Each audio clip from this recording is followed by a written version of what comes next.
कर लाभ है तो उन्हन के चक्कर में आपन दुश्मनी मत निभावा लो, आपन रिश्ता मत खराब करा लो। हम तो यह गप भैया। हाँ, राजनीति ऐसा गंदी चीज है। अरे लाभ आग राजनीति के बात कर मकर संक्रांति पहले मना लें। देखा भैया, आज मकर संक्रांति है।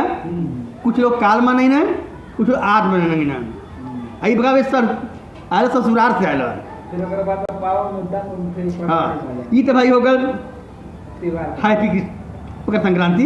अब मेन मुद्दा पे आवल जाए तो वो लोगों के चक्कर में भैया आपन रिश्तेदारी मत तोड़ा लो, भाईचारा मत तोड़ा लो, दोस्ती यारी मत तोड़ा लो। आ नेतन के छोड़ा तोरे संगे जिंदाबाद मुर्दाबाद कहिया।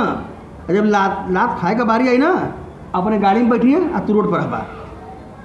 तो यह कब हैप्पी मकर संक्रांति बस खुश